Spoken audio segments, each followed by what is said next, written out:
All right. How you getting on, huh? How's your boy, huh? How's young Scamp getting on? You don't have a son called Scamp. Who am I thinking of? Oh my god, I'm so embarrassed.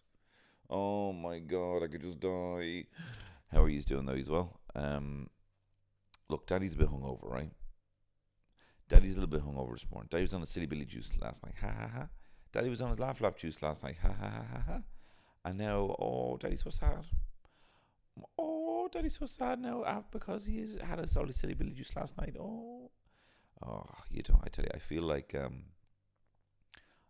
half-eaten breakfast roll stuffed down an electricity box. You know, you sometimes see them in the States, in between the wall and the electricity box. There's a half-eaten roll wedged in there that even the birds can't peck at it. That's what I feel like now. I just want someone to put me somewhere. Can someone please just come here with a McDonald's milkshake and a forehead kiss, please? You don't get to be hungover. At my age, son, you don't get to be getting pretty hungover now these days. I yawned today, and Terry gave out to me. She said, "Oh, I don't know what you're yawning at." I'm like, "Oh, I can't even." You shouldn't confide.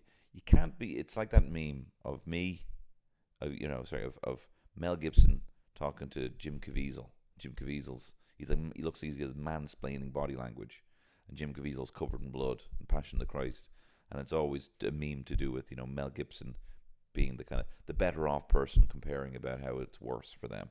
That's the whole meme. So that's me saying to my wife, "Oh, I'm a bit tired now. Didn't get much sleep." "Yeah, I had 13 hours," she'd say to me.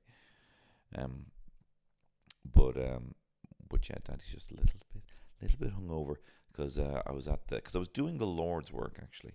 I was actually hustling on behalf of you, the podcast listener, because this very podcast you're listening to was nominated for a Stellar Award. Ding ding ding ding ding ding ding ding.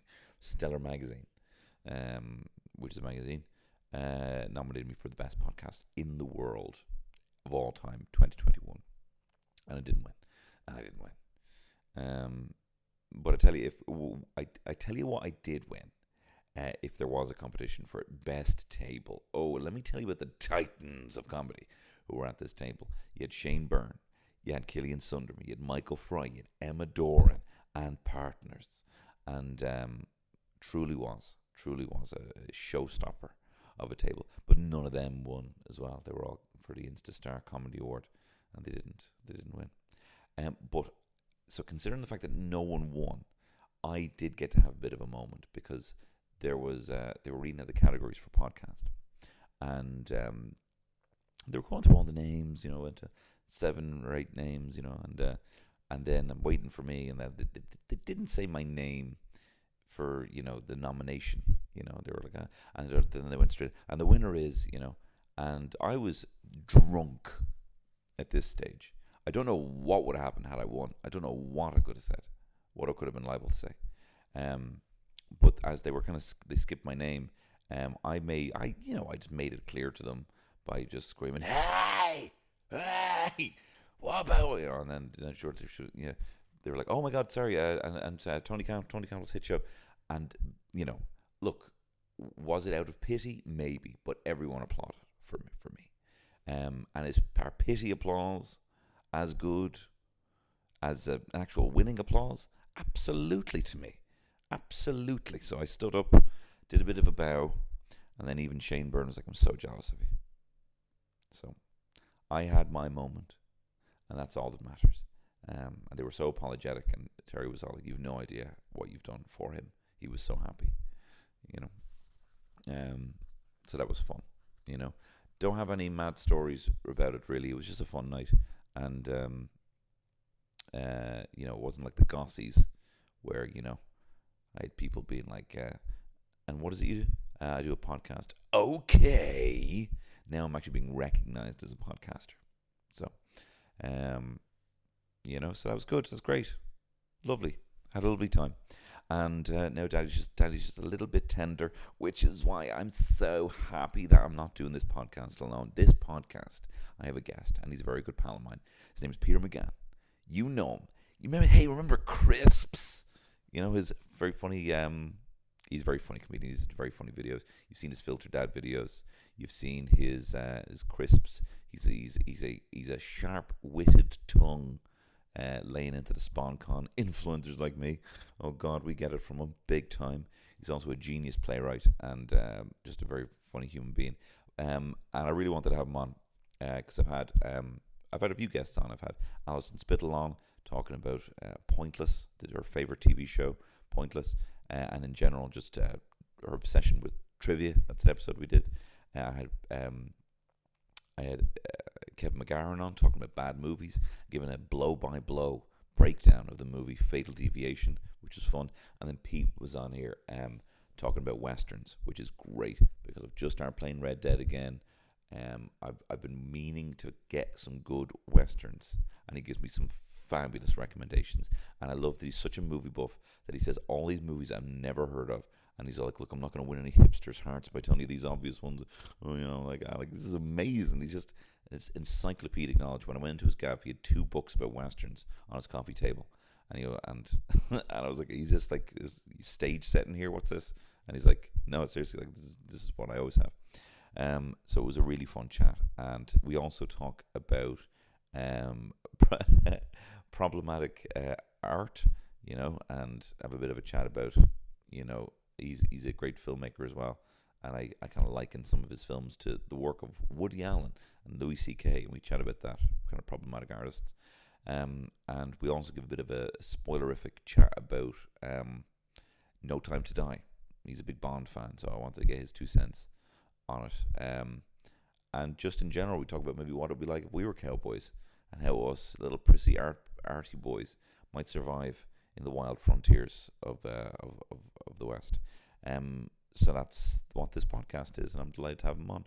But before I have him here, let me tell you about the sponsors of this week's podcast, the Dubliner Irish Whiskey. Look, they are a fine brand and a fine-ass whiskey. And look, you know that I'm a big fan of the Dubliner Green Label. That's the one that's the Irish whiskey aged in a bourbon cask. Gives it a hint of sweetness. You can use it in all sorts of whiskey cocktails and bourbon cocktails. You know I'm a fan of that. You know I'm a fan of the Dubliner Beer Cask range, Old Fashioned, right? This is one that is, it's in collaboration with Rascals Brewery. They've aged it in a kind of blonde ale cask, and then they fucked in a load of spices in it and made it all mad tasty, to taste exactly like an old-fashioned. I gave it to a cocktail snob friend of mine, and he said it tastes exactly like an old-fashioned, and he was drinking it over drinking old-fashions. But what I'm really enjoying at the moment, they got me a bottle recently. It's the Dubliner Red Label Honeycomb Liqueur. This is a phenomenal taste. It's a great after. It's like drinking a crunchy bar. It is the nicest sip, and I'm really going to make this one last. I rinsed over a long period of time responsibly through the bottle last time, and I'm going to make it count this time.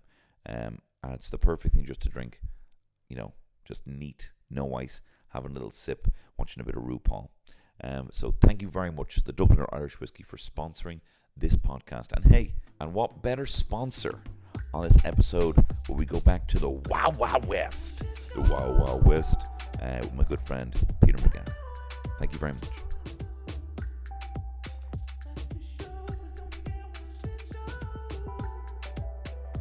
Howdy, Pete. Howdy, partner. Do you think a cowboy would like you? No.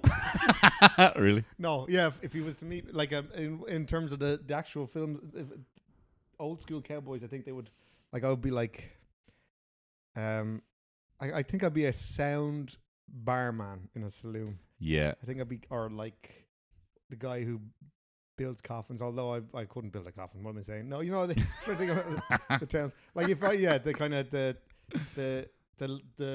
homeowner, not the home, what do you call him? The like the farmer whose like wife gets totally mad into the gunslinger that comes into town. Yeah, and he gets pretty cooked. I'd be like the beta cook. Male guy who's like, I came from the city to kind of make my way out here, and I'm like slipping and sliding in the muck, and like nothing's growing, and all the cattle are dying. Yeah, and then like Gary Cooper rides in, and my wife's fucking mad after him. But like, I know they never act on it, but it's like clear. And I eventually get killed, and that spurs on him to take revenge on me. and then shack up with her at the end. I want to talk about that as well. Vengeance seems to be a regular theme. Well, I'll tell you some of the. Well, I'll tell you that in a second. I think if I was in a Western town, I probably would be like that barman. But I remember I saw this. I was watching like Britain's Toughest Pubs, and there was one pub where there was like a barman, and he's like, I'd love to close. They won't let me. And he had all these like bruises, and like lads just been lamping him and stuff, and he's just there at work. Like he's forced. He's pretty much there like in servitude to these. Yeah, see, that what I would be afraid of is that I'm just so weak and beta, and I've just been prey to these people. So if I did have like a business or a farm or something, I would just roll over. Yeah, I wouldn't be a holiday. You know, there's always the guys trying to build a big train tracks through the town or something. Yeah. I would like there's always we're holding out and they're sending in like hired guns. I'd be like, I'm selling up absolutely. Oh, get me out of here. No, yeah. But I don't know if I like them. I don't know if I like the look of them. Like, like you see on like Facebook, like lads who are like, I'm all about loyalty. Yes. I'm all about, like my crew are the most important thing to me. There's a lot of that kind of, a lot of those kind of attributes in cowboys and kind of, tough, when men were men, Gary Cooper. Yeah, like literally, that's Yeah. the archetype. That's the archetype. Yeah, well, I think that's why it's such an attractive one, is because there's this fake image of it. But in real life, they're all. If you ever see a photo of like Jesse James, it's like those old teeth, they've all got like manky wooden teeth and crossed eyes, and like are like manky looking. They look like 16-year-old boys, but like the eyes of like a 98-year-old man who's seen horrors and like it's. But then obviously the screen version added these very stoic men with great profiles and this kind of quiet certitude about them, and it's. I like I guess the people that it's liking the idea that of like being able to just not detach yourself from society and just kind of get out there and just be kind of roaming the lands, but no one telling you what to do. no expectations except the ones you set yourself. But like I suppose there's, like I would love if Terry, fawned over the sight of me shooting the man, like that seems like a simple thing rather than being like showing up every day, and doing the little bits of work and making her feel special. If I could just do something. If you were a dead shot. Yeah, I was a dead shot. If you were out collecting bounties all day. Yeah. No, but yeah, see that's. Or if we got a little lasso and kind of pulled her over to me. See, that's the thing. There's a way in these films that, like, where they can do that shit. They can like be very like they'll dismissive or like horrible to these women and then just get fawned over. It's like I couldn't, like, I'm riding out by the end of this week. I'm not sticking around, and that kind of drives them wild. Whereas like if I did that, it wouldn't. Could you imagine? No, I dread the Terry thought. would level me. Yeah. She'd be like, "Who the fuck do you think you're?" And I'd be, "You're dead right." Yeah, sorry. my horse just deflates. Like, how'd you doing this? You're going wilt. The mask or something. Do you think if you were in Westworld, you would leave Westworld? No, I'd be Ed Harris. I'd be Ed Harris. Like I would, I'd be hiding. When it's all over, I'd hide in there and just kind of never leave. I would be, and I'm not saying this in terms of kissing. I would be wearing the face off all, of all those. I would literally be going around like testing my knives on them and cutting the faces off them and wearing them around like Hannibal Lecter. Like I'd make a skin suit. I'd be walking around in a skin suit. Oh, people, like, I know that show. I've only seen the first season, but it's like just be careful. This is where we're headed. And I was like, class. Yeah, that's where. Is that the metaverse? This is a utopia. I'm into it. This is a utopian. This is the first utopian sci-fi I've ever seen. Yeah, it's no, I'd live in that world absolutely. Yeah, I'd love to. But like I do, it might. Would that be your perfect? Like, I mean, would Westworld, if you could, if you had to live in any kind of cinematic genre? No, I don't think. No. I think if I was living like a cinematic genre, it'd be like it would be pretty cool to like be in like a good situation. If you were, like, that's the most grounded. There's like fantasy options. No. There's space. If I could be like, if I could like have an Italian woman scream at me that I was never home, and then rock out and stay up all night in some like backroom casino playing poker with the worst looking men alive, and like like they seem so happy in Goodfellas for the first 2/3 of it, and like they're enjoying it so much. I was like, that looks brilliant. Yeah, I think so, because like if you're living in the world, if you're living in the Westworld fantasy, you could avoid the paranoid cocaine adult turning witness against them and hits and stuff like that. So that would be me now. Yeah, that'd be pretty good. I can imagine like a robot Frankie Valli singing to you in like the kind of Copa Club or whatever. And you just maybe having a bit too much and like shouting up, and then the boss is pissed off and having to deal with that. Hey, stop it!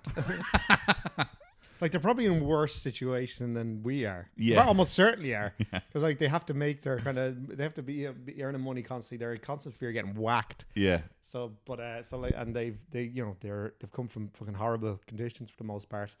They're chipping away at their soul every single day in big and small ways. It's kind of like it's kind of being an influencer. It's like, like I don't know if I want to do this, but exactly. I have to. Yeah. But I have to you've been dealt. But I have to post. They're asking me to do it, and like they get money. It's like, what, do I not do it? Yeah.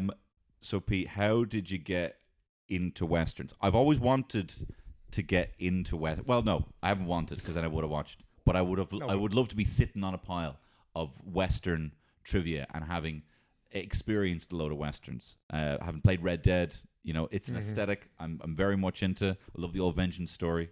How did you find yourself getting into westerns? I suppose, I don't know, but I guess I got into start getting into like old films and stuff when I was like a teenager. By virtue, like we got Sky Digital, but we didn't get any of the only movie channel we had was TCM. Oh yeah, Turner Classic. So like I was just watching all this, it's like watching like all these movies that were like just like crime movies, all like musicals, westerns, war movies, all these like old Hollywood, like kind of. Some of them are classic, some of them are just like kind of forgotten ones that they're just kind of putting out just as filler or whatever. Or just that channel that's always on at your granddad's house. Exactly, yeah. And it's just like, where are you finding this? Exactly. Where are you finding these movies? And like, so basically it's almost like, I suppose like everyone's like foundation. You hear like people, it's like, oh, Evil Dead was the big, people who like get into film and stuff, it's like they have these foundational things. Evil Dead are like the movies of the 70s, or Star Wars is the huge one, obviously. And I guess now like the next generation would be like, seeing fucking Marvel films for the first time. But like mine, the things that solidified me in terms of like being a fan of like movies, like in a serious way, were like those old kind of movies that were on TCM, and like Bond films, so kind of concurrently. So already all these kind of like old school kind of like aesthetics and like like kind of ways of telling stories and making films, as opposed to like kind of more updates stuff. So, and then westerns just like kind of, as you get older and the more you kind of learn about film history, which I was kind of like threw myself into, like westerns were just kind of, they're an attractive one because they're simple. They're always like, for the most part, like simple stories, but you've always got so much going on underneath. Well, not always, but like oftentimes you do. I think like a thing that really kind of got me kind of like head over heels in love with Martin Scorsese has this amazing thing called A Personal Journey Through the Movies with Martin Scorsese, and where he just talks about, it's basically him going through a personal history of American movies, I think it's called, but it's just him going through like kind of the history of American cinema right up until he started making films and his kind of peers stuff. So then the stuff he talks about, like westerns, genre in particular, but westerns as well, westerns in particular, where he's just talking about like the way he talked about like what they could do, and like with the what movie smugglers he called them, what they could get across and what they could do. You're just kind of watching that, you're like, oh well, that's amazing. Like that's kind of, and it made you just appreciate them in a way beyond just like sitting down and like watching on Western on TG Car. Yeah. For a dummy like me, where it's just like, oh, actually, no, this is. So that's kind of, it was around that kind of teenage years where you're kind of getting interested in film in general, and that the kind of the film history, and then westerns are just kind of, there's just so much kind of going on with them, and so much to kind of glean from them, and also they're good crack to watch. They're not like, they're seldom mature, because they're always just like, you're gonna get a gunfight, you're gonna get like all those kind of cool badass moments for 9 times out of 10. Something that, when you said this, you wanted to talk about westerns, I was delighted, because I have been wanting to get into them, and it's only since I watched Assault on Precinct 13, and I was all like, that's the most western movie John Carpenter's like. And I mean, it's like Night of the Living Dead, but it's a Western, and it's just constant shootouts, and it's like these endless faces. It reminded me of Magnificent Seven, the amount of just 100%. faceless banditos that just get wiped out. Excuse me. Well, he literally, Rio Bravo was his model for that. The Howard Hawks one, the John Wayne, Dean Martin film, where that's like his. I don't know what it's his favorite film, but it's the one that he cites most in like interviews and stuff like that. But like Assault on Precinct 13, he was like, I have to make like a new director trying to make like cheap exploitation kind of flick that people will go and see. Obviously, he's not going to have the budget to do a Western or anything, but he's like he just took the model of like lawmen besieged in a prison by kind of guys trying to break someone out of prison. But then he had the thing of like involving the kind of people in the jail to kind of help out, which was like kind of a lovely like kind of extra step up, like have the prisoners end up siding with the lawmen and kind of fighting back. But that's Rio Bravo, like he's on record as saying that. And then he's got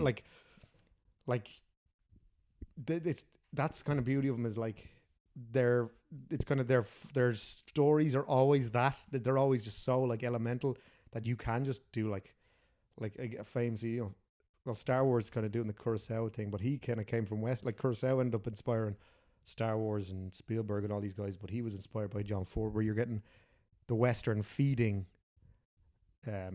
foreign cinema, which ends up, and then that foreign cinema ends up feeding back to American cinema. So it's like no other genre has that level of like influence in terms of like kind of constant, like even now, like the Western itself is obviously not a thing as much anymore, but like all kind of action films and kind of that stuff are still like Western templates to a degree. Can I tell you which? I was trying to look up like what are good Westerns. Do you want to hear what Google suggested? Yes. This is what Google suggested for top picks from Google, right? Number 1 was James Franco's Future World. What? I don't even Is that the one with is Snoop Dogg in that? Is that sci-fi kind of It's Mad like Max 2018. Hang on, where's Yes. Future World? I'll check the other cast. Yeah, it looks like James Franco's screaming. Lucy Liu's in it. Mila Jovovich is in it. More stars than the Snoop Dogg's in it as Love Lord. class. So that was one. El Camino, a Breaking Bad story, was recommended as a Western. Rango, Jonah Hex, and Solo, a Star Wars story. Now, I don't know if that's them based on my search history, trying to maybe appeal to me and think this will be the way of kind of transitioning you into Westerns. But what do you think of them as an introduction? Well, it's funny enough, Solo, a Star Wars story, that like the end of that has the spoiler alert if you haven't seen it, the showdown. It's reminded me of like a little nerdy freak loser when I left the cinema. But like that ending reminded me of Howard Hawks' El Dorado. Yeah. Well, this is because at the end of El Dorado, spoiler alert for El Dorado. Well, sorry hang on, I might guys. actually watch it. Are you serious? No way. Can you spoil us? You know, Yeah, it's like fucking the 70s. Statutes up on that. But basically, there's this whole thing of like the bad gunslinger and John Wayne have this kind of like flirty banter throughout of like, mutual grudging respect. And then at the end in the showdown, John Wayne shoots your man before he has a chance to draw. Ooh. And it's like, your man's dying, and he goes, and John Wayne says, "You're too good to give a chance." And your man kind of dies, like knowing that he kind of respects him enough to basically sucker punch him with a bullet. Yeah. And there's kind of a similar thing. Why in is Solo. it? Why did not know that? That's really cool. Why is that so cool? Why do I really like that? Because cheating, it's all about but respect. It's all about codes. That's the thing. It's all about like these masculine codes that you're like they live by, and like the women will never understand. And you're like, it's such in like they're all codes that are almost impossible to comprehend now. It's kind of like what we were talking about off mic before, and which no one will ever hear. And rightly so. How desperate you can be just to be like liked. Exactly. And there's none of that there. There's no kind of craving to be liked. There's no kind of craving to be perceived. There's none of that. They're like, no, this is who I am. I'm so sure of myself. And like there's none of that kind of hang up, because they're out in the middle of the desert, and civilization is just in its early stages in terms of that civilization, the kind of the West. And you can just kind of make your own truth and make your own kind of. it is a fascinating kind of petri dish of like lawless land, like a brand new frontier of completely unmapped territory with guns. Mm-hmm. That's Like, what, again, class. it's that's not what I was saying, but yeah, it is class. Yeah, class. We should go. we should go when we go. And also, just want to say for the Solo thing, I think that's also a nod to the thing in Star Wars where Han Greedo shoots shoots first. No, it definitely is. and then they re-edited But it. it's kind of that in itself is, I think, because Yeah. Star Wars pulls a lot from westerns. That I think, Which is why The Mandalorian is so good, because it's so derived of the Western. Like, exactly. there's a scene in season 2 where Timothy Oliphant is like the sheriff of, it's not maybe it's Mos Espa or something like that, but like Mos Eisley, I didn't realize sounds like a Los. It sounds like a Los, and there's Mos Espa, and there's all Mos all over Tatooine, and he goes to a different Mos, and it's like, and then there's a whole analogy of, you know, the Sand people being the kind of natives, and they have to learn their ways so that they can actually find this big fucking sandworm. But like that is just pure, like literally walking into town, and you know the sheriff is only there because everyone else all the other sheriffs have died, and he's, you know, like it's just pure perfect. But even Western. casting him, it's like, how many other genres can you have just by casting an actor, a specific actor, gives all this connotations to the genre. Like he's done Deadwood, he's done like Justified, and all these things where it's like, whereas like there's other actors who like, you cast them in like you cast Robert Downey Jr. in something, you're not immediately like, oh, this is a nod to his superhero thing, unless you're really going out of your way to put there with some, like Timothy Olyphant is one of the few actors nowadays, whereas back then you could do it with like John Wayne, James Stewart, whoever, where you kind of like the Western has that kind of power of like association of every other role he's had, or those iconic roles, and you put him in something that has kind of Western kind of trappings or whatever, and you're like, it's just does so much of the work for you immediately. That's why I love how Tarantino, what he notices Exactly, in him. yeah. But he's all like, I don't care if he's guys from TV or he's mostly known from TV.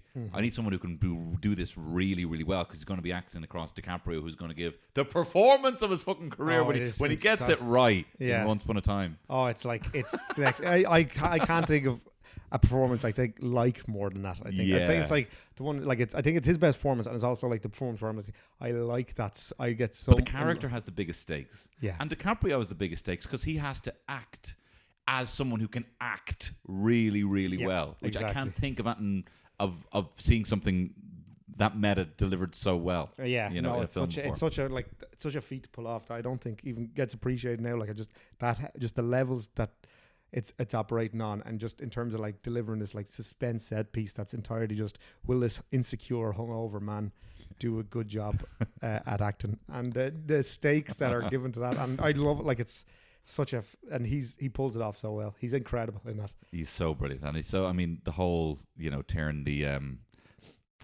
freaking out in the trailer beforehand. I mean, we've all been there. I've just been like, you know, just the fourth point sometimes, or maybe it's the sixth point when you're not supposed to, because you had something big on. Yeah. Oh, man. And you're the only one taking yourself to court the next day. Yeah. You might even got away with it, but people were like, that was a bit off. Yeah. They don't fully know. Oh no, completely. It was just the big fucking, you know, margarita that you had on your pool it's the night before. Complete, and like you're so much in your head about it, and then it's almost like becomes this thing where you're like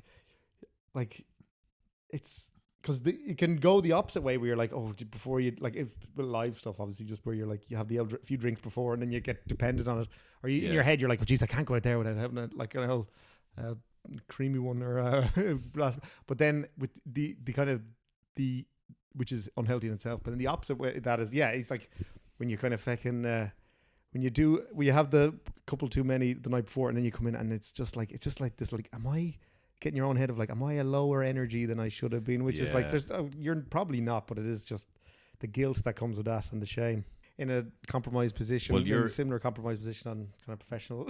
Well, the pulp injection. So for anyone who doesn't know, Pete is a phenomenal playwright and phenomenal pulpy playwright, and does hopefully be maybe a new one in 2022. Please God.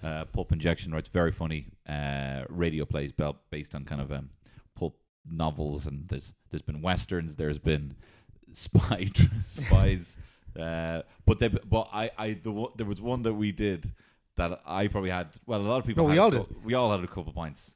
Basically, And it's kind of scared me from ever doing that on stage no, ever again. same as that. It was I basically, because it was a fundraiser for a play that I was doing later that year. So like everyone was kind of giving up their time. We're doing popes that we'd already done. So I was like, I just felt extra kind of guilty about taking everyone's time for that reason. So I bought a big kind of crate of Heineken for the green room, and everyone kind of dipped in, including myself. And I was on the sound And the cues. first half went so well that it was kind of, that kind of excitement where it's all like, this beer is air. What's up with that? And then the second half, it just didn't go well. No, the audience didn't give a damn, but as far as I know, but it definitely gave me a fright, and I'm glad to hear it gave you a fright. Yeah, it gave me a fright, just like, oh Jesus, you can't be at that. Oh Jesus, you should respect people more than that. It is, now. It's like you're not operating heavy machinery, but also it's like you're still also going out to do a job, and you're like steaming. There is something quite appealing though about the kind of the microdosing of sarsaparilla or whatever it is that they're having, in westerns. They're just having like everyone's just having a shot. Everyone's like consistently just a little bit buzzed. All the time. It's kind of definitely in lockdown. I definitely can see that, and the appeal of that. Just kind of. Getting a few drams into you most days. Just kind of you're not going out getting mouthy falling around the place, but it's like it's a life. They're first of all they're on a hard days out in the plains and whatever. They can't face their reality of like just endless flatlands or whatever it may be. And likewise, we're trapped within four walls, and we're kind of. Like the world is burning around us. So we're like, hey, have no. I was on 2 Zooms today. The lads tilling fields like hundreds of years ago. I remember saying to my father-in-law, I was like, I think I was, not to say that he would have much experience with this, but I was asking kind of, would you rather, be a farmer or like a fisherman? Because I feel like, there was probably a time when there was only 2 of those options would have been available. Yeah. For people in Ireland, and he was it seemed just really depressing. He was like, that'd be absolutely such unbelievably backbreaking work for either of them. And I have this kind of like poetic fucking water boys singing in my head, I wish I was a fisherman. And I wouldn't mind being a fisherman in a light way, like, it'd be fucking like, both of those would kill me in the first day. Yeah. I would weep, I would shake. Yeah. When men were men. No, it's another, you can't even fathom. But then I do think it's like, but they had like kind of soft little arty boys back then as well. That Well, they were probably hard enough compared to us. Like if we were to be the equivalent of us from back then, we'd be like, Jesus, they're tough. Well, well, what would we would have been like the kind of those kind of like we would have been priests, Tony. We would have been priests. Yeah. Oh God. Yeah. We would have been fucking. You've abandoned your son. Yeah. I've abandoned my boy. I've abandoned my boy. Yeah, no, that'll be us. Son, my boy. Be like, what way could we not avoid all the kind of the stuff that will inevitably kill us, the lives that will like, or is that the priests? What was it they called? What was it they called? Like the New Yorkers or whatever, not Yankees or whatever, but. Was it Knickerbockers or whatever? Yeah. We would have been those like with little, horn rim glasses, going around. I'm just thinking of Red Dead characters, like I'm writing about this in the New York Observer. I've just thought of who I'd be in a Western. Who would you be? Based off that. It's like, have you seen Unforgiven? No, I haven't seen Unforgiven. I'd be Saul Rubinek in that. He's like this guy who like this kind of pulp writer who's like following Richard Harris around, who's this like fable gunslinger, kind of writing about their exploits. Yeah. After long after the fact, basically a podcaster. He's like like following around this guy and interviewing him, and your man's telling him all the things that he used to do and all these great stories and like myth making these guys. But then in the film, the second he gets kind of exposed and he kind of what it's actually real life, and he gets kind of the blinkers lifted off and realizes the truth. But up until that point, he's got pretty good, just traveling around with this guy, listening to like gas stories about killing lads who had it coming and writing about it. And we'd be there like lads telling me this deplorable stuff and be like, we craven. Oh yeah. You're Imagine brilliant. Imagine with our sensibilities now just listening and like being like, "Sir, you can't say that." Like being like on every single thing. If a cowboy was, he's got them engines coming. I can't I'll fucking stop say you that there. shit. I'll stop you there. Don't be saying that. Yeah. These people. Yeah, no. The kind of condescending, elitist kind of city boy attitude, but like our modern version of that, but taken to like places where you'll be routinely fucking hung for rustling cattle. What would you mentioned Unforgiven there? That seems to be one that I've seen people would recommend as a good entry for Western. Defo. It's one of, for my money, it's like that it doesn't get better than that. Like I've got other ones like that I would like equally as much or like would watch more, but like that one, for me, that's the kind of, in terms of just kind of it gives you, it's like that lovely thing of like giving you everything you want from Western while also completely dismantling it and showing it up as lies kind of thing. So it's kind of, you know, cake and eat it stuff. Perfect. Well, what, if you were to give like say five Westerns, and you know, you might take into, you know, the golden era of Westerns, you might do one that kind of spins it on its head. What are some you'd recommend that I check out? I would go, so I'll try and kind of cover a wide berth in terms of like the eras. And I know John, you will. you faith in me. Unforgiven to be there. Yeah. I would say, okay, it's hard not to go like the obvious fucking, you know, like sight and sound top 10. So I'm going to try and make, well, not been hipster about it. I'm going to try and kind of do kind of other ones that you might not. Ones that if I was to be like, say to someone like who wasn't into Westerns, be like, I want to get you into Westerns, basically. And these are the best of the best, while also not been kind of like, you know, I would say probably give them something like Rio Bravo, something like a Howard Hawks Western, like kind of fun, like, because you have to have John Wayne on the list, but also you want them not, you don't want to start with like The Searchers or something where he's like kind of interrogating the old, you know, persona and doing all this kind of stuff. You want to lead at that. So I was like, go to something that's like as equal quality as that stuff, but also is he like iconic cowboy in that? Oh yeah, like people are like, you know, that or Stagecoach is the one where he kind of broke the start and he's just the cool. Like it's hard to think of John Wayne as being cool. That's like the one film where it's like that's cool. Yeah, because he's young and kind of, you know, he's kind of spinning his kind of rifle around and just kind of way less in love with himself, or way less unsure of his own kind of, because he had no persona. That's no kind of mythic status, and like whereas then everything else was just playing off that status, whereas that was like cementing the status. So he's kind of looser and cooler. He's not like a cigar store figurine. At that exactly. Yeah. So yeah, I'd say Stagecoach. That's early, isn't it? Stagecoach. It's like 39. I feel like it should be earlier, but I feel like it is 39. That's the one where the Yakima Kamut, the stuntman, goes. There's a massive. He goes under the stagecoach. He's like playing a Native American when they're kind of chasing after the stagecoach, trying to get it, and he ends up going underneath it, like insane kind of stunts that you wouldn't get away with now. And so, but then that's also, you know, it's black and white, and it's kind of creaky in its own way. So but you know, if I'm trying to make people like the genre, like from, so I'd say like Unforgiven, Rio Bravo, I'd say like either for the spaghettis, either the Big Gun Down or Navajo Joe are like the two like most best crack spaghettis. They're wild. I haven't heard of either of them for spaghetti. Navajo Joe is like Burt Reynolds playing a Navajo, which sounds like though like hilarious, but it's actually badass because it's like Burt before he was Burt Reynolds. He's like no tash, young fella. I think he was like mostly a stuntman up until that point.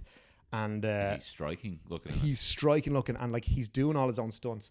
There's a bit, it's like burned into my head, of like one of the coolest shit I've ever seen on camera, where it's all in one take or one shot, where he like, there's a kind of guy with a rifle on a horseback coming up to him. I've only seen it once, but like this is just, and he kind of spears your man off, leaps up, spears your man off the horse, knocks him off, rolls over while picking up your man's rifle, and then like lets off a few rounds of rifle. It's like one of the cool, like, and you're like, again, it's in one take. It's like 100% Burt Reynolds doing it, and then you're kind of like it's just, that's the kind of shit that kind of is electrifying to see. Like, and that no other thing genre has, of like when they can pull that kind of stuff off, which obviously they can't really do anymore. But so that, I'd say like Navajo Joe or the Big Gun Down are kind of like these kind of, they're like spaghetti westerns, but they're not, they're kind of more, so they are like the Italian kind of westerns, and they have the kind of odd moments, but they've also got their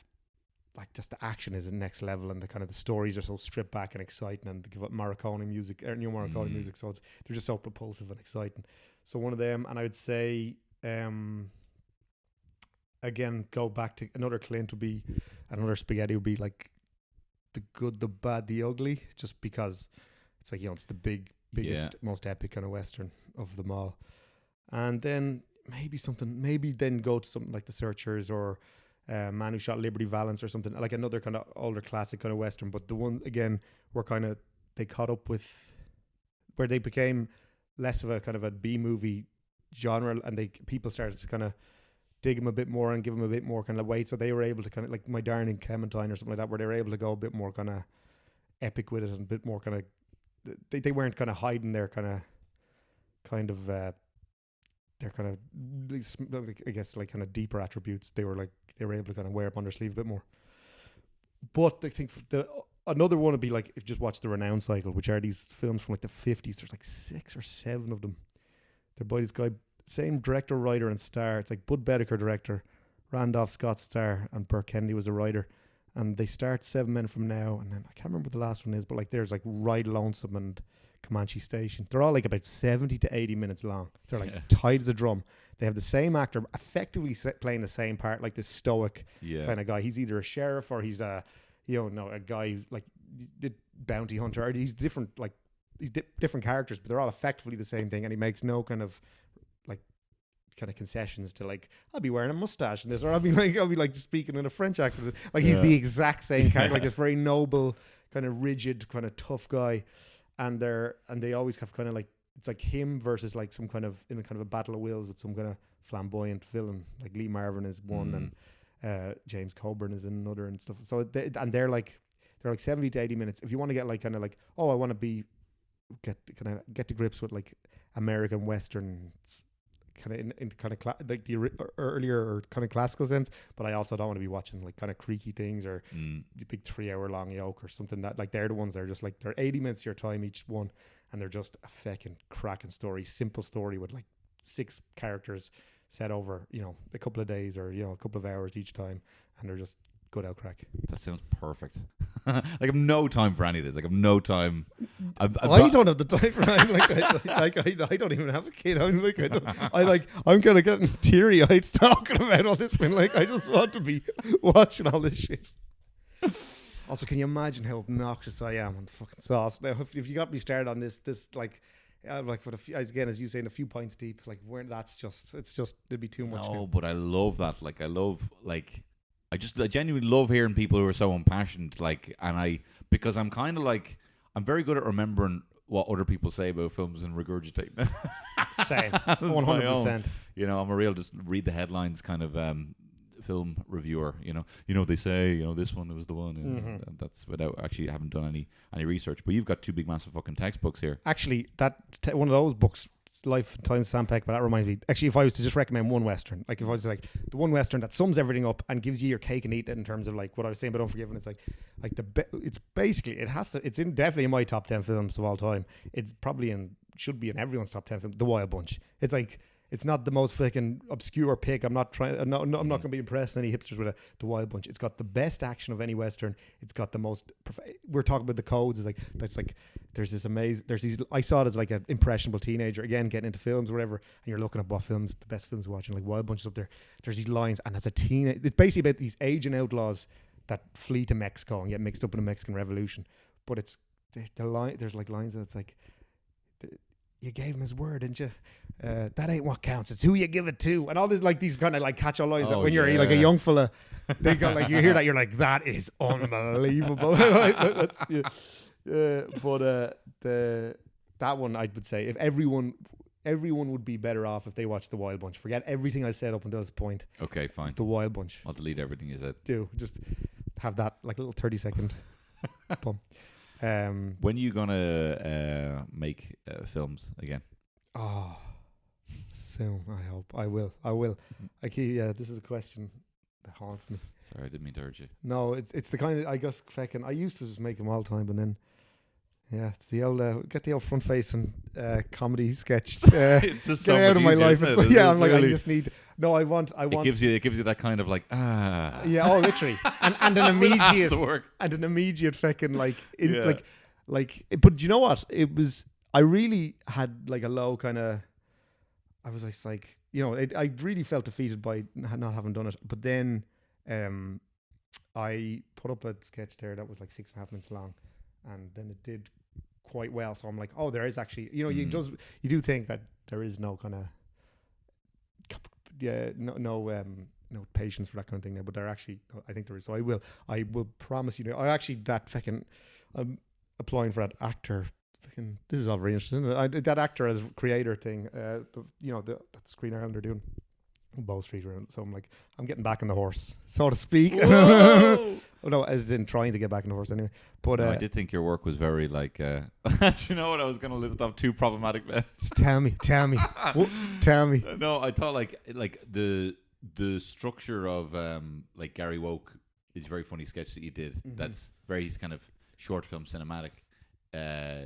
Is very very Woody Allen. It is. And I used the music in that. I Yeah, took from a it's- Woody yeah. Allen set. Like, I'm totally Woody Allen. And then also kind of a little bit Louis C.K. 100%. Oh, like Louis, like I was making films when Louis, the first kind of couple of seasons of Louis were coming out. Like I was out in Galway making short films, and like you're like there's no point. I'm not gonna be them pricks who saying, oh, I dismiss like they're not. Oh, these horrible men are absolutely creatively inspiring to me. I'm not Yeah, gonna. I know like, It's because they don't use any of the kind of recesses of the part of the brain involved in the kind of creative process is so preoccupied that the actual morals kind of just don't really get to be fueled that's literally it. or That's have no nutrients going into them whatsoever. same with the likes of Polanski and stuff like that. Like it's Yeah. they're like.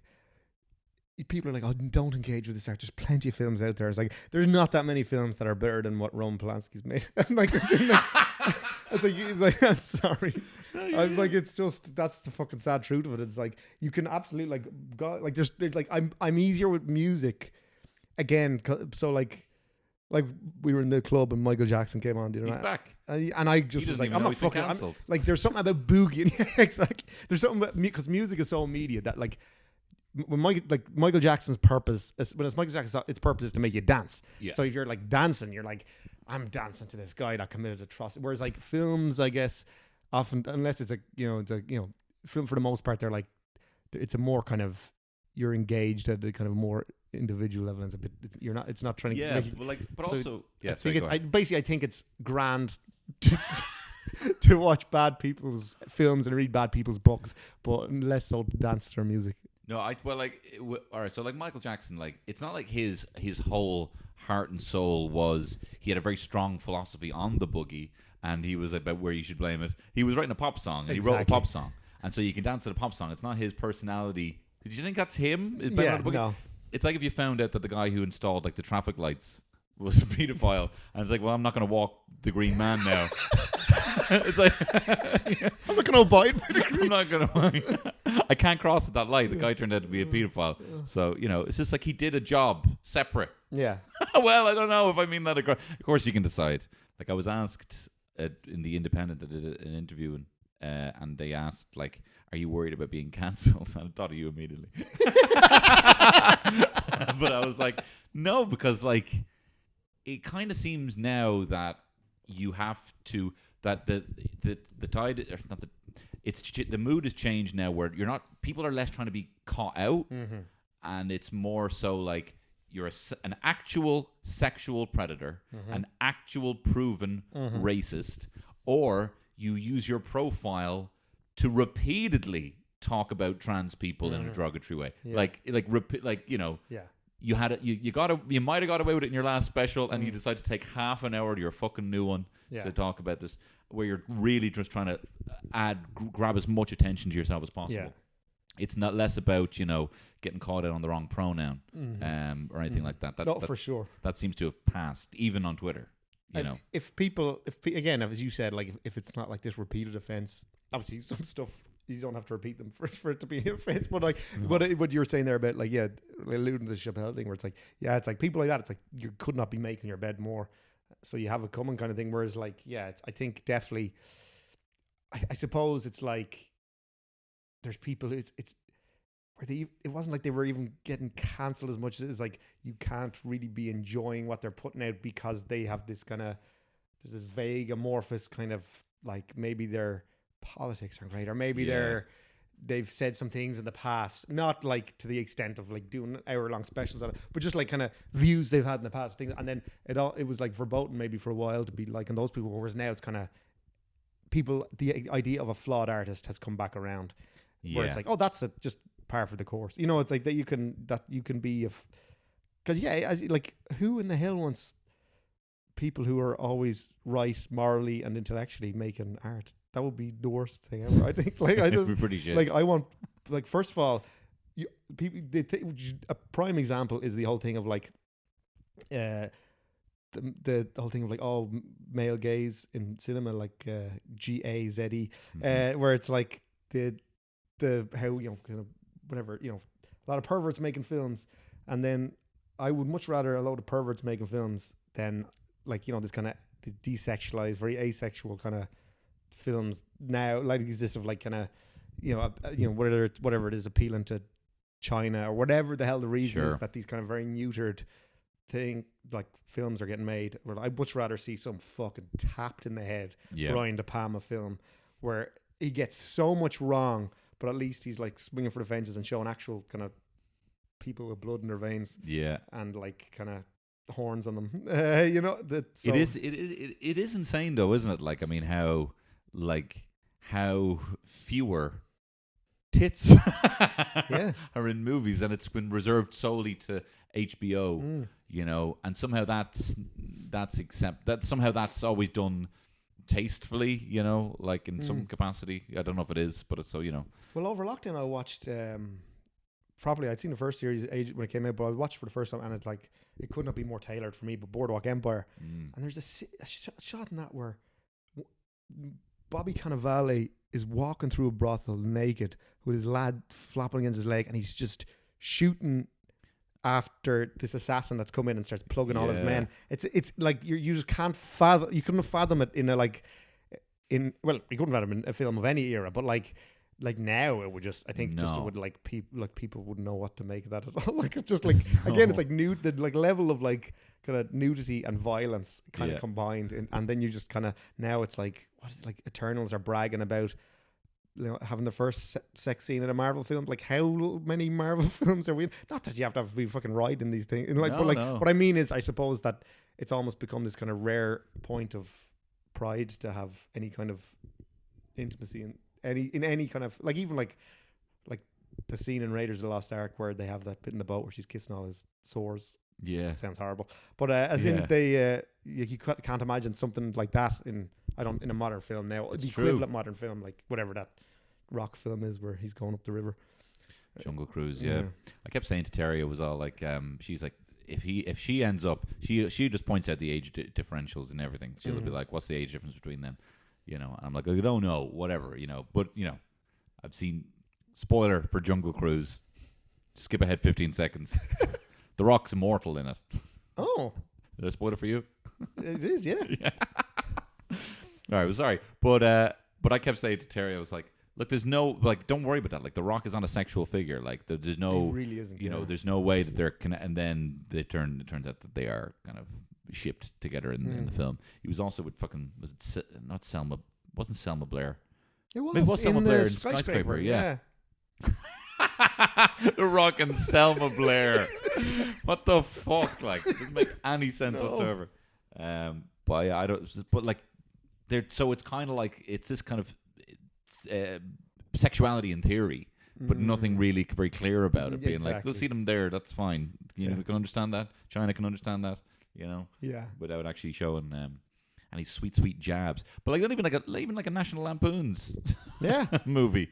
You know, I mean, not one where it's like, you know, looking into, bursting into like, you know, like you know, and a bit of fun like that. A bit of messing. A bit of messing like that. I'm just messing. A bit of old school messing. Well, I feel like none of the films that I recommend to people have jabs. You know, Wild Bunch does. There's a bit where two of the cowboy brothers, outlaw brothers, are in a big, massive vat of, you know, there's all bats, wooden bats in westerns, with two Mexican sex workers, and Good man. and everyone is so ugly, both the men and the women. There's no like kind of, they're not trying to make it you feel like, oh, you know how great they are, and they're having so much crack and they're all locked, and you're like, actually, that's what I want to be. If I was in West, that's where I would in that bath with those 4 people. I'm not enjoying any of the sex stuff. I'm just watching them having fun and having a bath, drinking mezcal. He was bringing in the soap. Do you think now? I mean, before you told me your kind of foray into westerns, I mean, I would have watched maybe Magnificent Seven when it was on. My dad was watching, and I don't know who it is. I don't know if it's Charles Bronson or someone in but it's one of them kind of tries to save a kid and then gets shot. Charles Bronson, yeah. Because he would always see that and he'd be like, that fucking kid. Like, he's here, a man in his 30s, and I'm like, you know, like 7. He's like, this fucking kid. He ruined, like, he used to upset me so much. Being like, I just hated this kid. He still does. So I'd be watching those, like, that with him. But there was a lot that I picked up. Like, I would have watched Monty Python because he would have watched it. I would have watched, you know, Laurel and Hardy. And, like, these are things that are out of time, and you would have to look in an archive for now. You have to find it. But this, because of the kind of shared couch space, will be kind of the influence. Like, you know, do you think people are going to, you know, I don't know really what my question is, but it's maybe just something to think about. Just, do you think that kind of era is lost for the household? Yeah, maybe, because everything is everyone has their own screen and every kind of niche is catered to. Yeah. Whereas before, it's like, you better like westerns, or you better like, just, you know, the kind of, especially as well, kind of gender roles, I suppose, are becoming less and less. I think everyone is kind of freer to do what they want, and be interested in what they want, and not have to kind of apologize for what they're into. And yeah, everyone has their own screens that they can go off and watch that thing on it. So yeah, I think defo that's lost, and like, so like there is not this thing of like, sit down here beside me now and we'll watch Dances with Wolves. You know, yeah, which is sad. It is, and sad. I hope, like, I mean, it's kind of probably a net gain for society in other ways.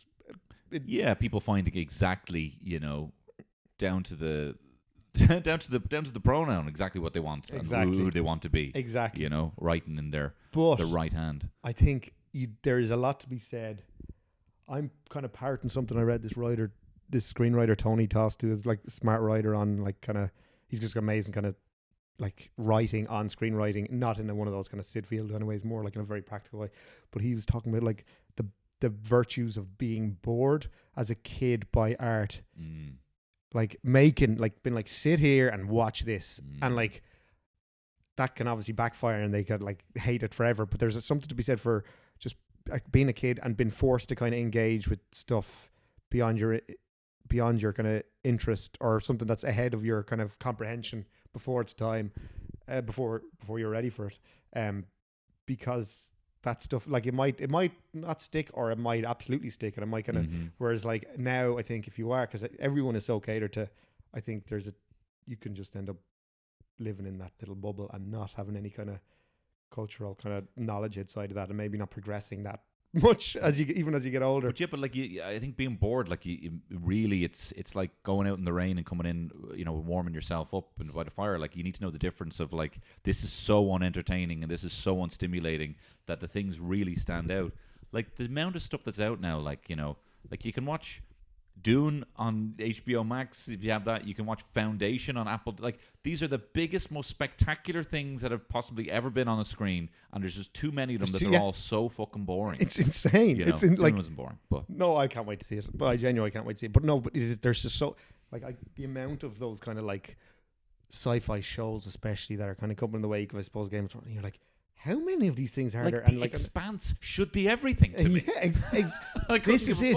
This is exactly it. And I think less so with films, because there's just less films been made now, and like, in terms of like, if like outside of the Marvel sphere, it's like, you know, there's kind of tentpole kind of movies. There's only going to be so many outside of that kind of world that when they come around, you'll make it. They're almost like, you know, kind of appointment viewing. Whereas like with TV shows, it's too much. It's insane.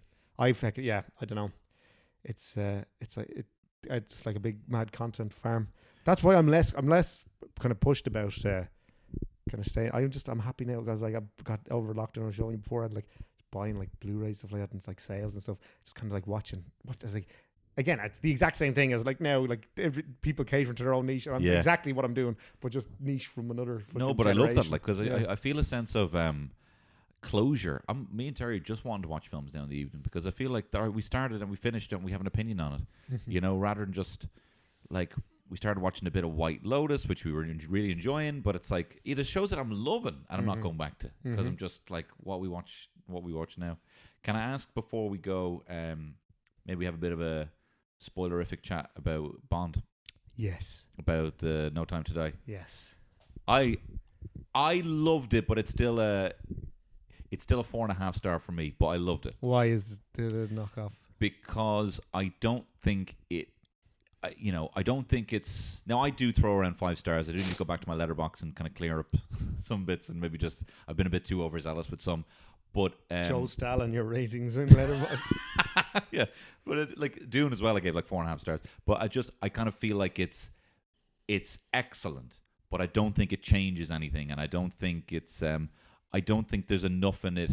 It's not iconic enough to re-reference. I loved, like, say, the Ana de Armas set piece. That's great, but I don't think that's in any way the actual. Having watched it, I wouldn't watch a clip of it again.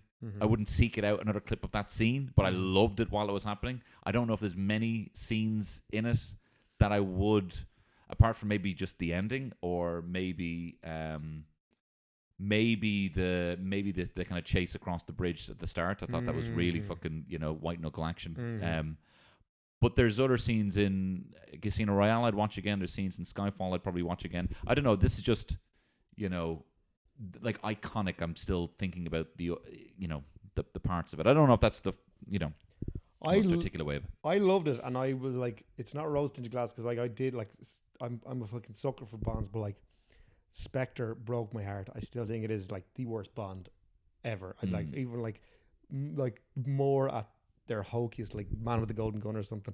I'd take it over Spectre. Like just that last hour is Drek. Just like I can't remember. Just the whole like they're going for the whole like all these films are. They tried to marvelize it and like everything's connected and like where you're like, well, that just it just puts the other perfectly like beautifully like contained films that is like the joy of the Bonds into like this whole. It's like, oh, so all these lads were actually acting, been controlled by you or whatever the hell the twist was. You're like that kind of not like that retconny kind of way of going about things. I also thought Christoph Waltz is bad in it, Inspector. Yeah, he is. He's good. I liked him in the couple of scenes he had. Oh, that was brilliant. But like, because he's also like, he seems almost like lobotomized or something like that, and he's just and it's a new side of him. But that kind of, I don't know. There was, Spectre. I was like, this should be everything, and it wasn't for me. No. I like No Time to Die now. I loved it. I really loved it. I have to say. I get what you're saying. I thought like that scene in Jamaica or Cuba, wherever it was at that point. I think it goes to both. But the Paloma stuff with Ana de Armas, I thought that was good crack. And I liked the scene in Norway where they're going through the kind of forest. Oh, I actually loved that. Yeah, that was badass. That was like fucking First Blood. Yeah, exactly. Yeah. And I just love Craig. I just think he's phenomenal, and it was such a good send off from him. And that was the best performance. I think he's definitely. Yeah, I think he's that Casino Royale. He's so electrifying in it, and then that was the one where it's like he was checked back in, and also like he finally got to lean into kind of the big kind of set piecey world which he hadn't necessarily got to before. Everything always was kept that bit more grounded, whereas in this he had like, there's bionic eyes and poison gas. Yeah. And like I loved all that. Like I loved the fact that, and I don't know, I think it was just because everything was so visually stunning that it didn't make me think, why am I seeing this? Yeah. It didn't look fake. Like even just, it's the most visually stunning generic villain's lair at the end. Oh, completely. They're not far off literally having the sharks with laser beams sticking out of their heads. They have acid little Dr. No style acid water. He's in a kimono. He's in what did you think of him actually? I actually thought he was great. Yeah, me too. A lot of people are kind of down on him. But I'm like, no, I think I couldn't really hack it. I watched the first season of Mr. Robot, and I thought this is the best TV show I've ever seen, and I had no desire to come back to it. Yeah, I was kind of like that as well. But like he's that kind of like just dead and so kind of like socially awkward that he can't quite get out. He's almost trying to prohibit what he says because what he really wants to say is probably so much worse. Exactly. You know, and I felt that I really loved the tension in that kind of therapy scene. Lea Seydoux is a fucking like. She's amazing. She's incredible. Like next level, and not in like a like. You're just. It's almost like you're watching it, and you're just so engaged in that part of the story, and you're not used to being that engaged in that part of the story for Bond films. No, at all. Like, as in she, in a way, you're like the Bond girl is always like kind of like if she's funny and kind of sassy and good with a quip and slamming hot. That's usually what you kind of. That's the best case scenario. Yeah, like Halle Berry. Like Halle. I mean. You're right. You're a third. They're the right. archetype, yeah. No, but that kind of like exactly that. But like with Lea Seydoux, like you kind of watching, you're like, I could not believe how invested I was in her happiness as a character. I know, like, this is not the James Bond kind of formula I'm used to. I can't imagine, again, spoiler, but like a Bond girl going off with a dead Bond and me ever being satisfied. Mm-hmm. But I was, you know. Same. She's it's one of the best performances in the whole series, I think, and best written kind of characters in the whole series. Yeah. I think like she was so good. I will my one major gripe with it, this film, and I've gone public with it. It's Lashana Lynch as the new 007 says says that one of the villains, do you know what time it is? Time to die. Pushes him into the acid, and you're like, that's weird because she says it in the tempo of a pun. Yeah, but then she should be like, you know, shove off and shoves off, which is better. Yeah, exactly. It's not great. It's bad. Yeah, I will workshop it. But then later on, Bond kills someone with a watch, and it's like there would be the time to be like, time to die. Oh yeah. I just don't. That's he says something else, doesn't he? He says. Because it was very hacky. It's like he's on the blower to Q, and Q gave him the watch, and the watch made your man's bionic eye explode. And he goes, "I showed your man the watch; it blew his mind." Oh, that's so. It's there's about 3 steps to get there. If I had that as a tweet, it would be in my drafts because I'd be like, I don't have it yet. There's 5 extra words I need to get rid of in there. When your quip has to go through like 5 stages, it's like just cut it. Whereas like if he had just been like, "What time is it?" in the battle, I'd be like, "What?" He's like, time to die, and blew his head off with the watch. That would make sense as the title of the film should be given to James Bond. PC gone mad. No, like it just was like it was an odd, like almost like kind of. I feel like it's the kind of thing where Phoebe Waller-Bridge and the other writers are in the cinema, and then they realize that they're like, oh shit, we missed that.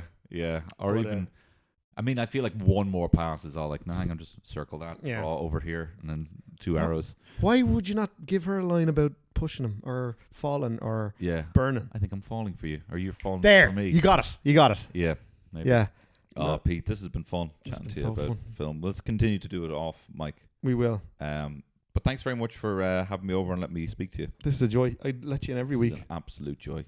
Seriously. It is no, yeah. I need this. I don't have anyone. Well, I do have other people I can do, but I have as well. But as in my own home, you know, these 4 walls. Is there anything you'd like to plug? This will be out next week. Next week, on Friday the 25th of November. Yes. Myself and your good self are doing the charity gig in Liberty Hall. We are indeed. And there's Stand Up to Hunger. Stand Up to Hunger. It's for a very good cause, for the little kiddies in Yemen. So and it's an amazing lineup. There's like Julie J, Fred Cook, Carl Spain MC, Colin McDonald, very good. The 2 of us, Barry Murphy. We don't have the thing in front of us, so that's why we're thing. And hopefully that's it. Because it'll be awkward if it's not. But so that'll be in Liberty Hall. So that's a kind of a very cool lineup. Anything else to plug? Check out my sketches on my Instagram, Peter J McGann, please, and give them watch and like them and share them. That's about it really. I don't know anything else. Do you have anything to plug? I've got Vicar Street shows. May as well do this now. I was going to do a bit at the end, but I'll do it right now. A couple of Vicar Street shows, some tickets on sale for that on Ticketmaster. Only a handful now. Won't tell you exactly what that means. I got some big fucking hands. No, there's not much tickets left for that. 25th, 26th of March. So go over to Ticketmaster or go on to me, link in my bio there on Instagram. You'll find them there. Pete, thank you very much. Thank you very much, Tony. It's been great, crack. I love you too. Bye.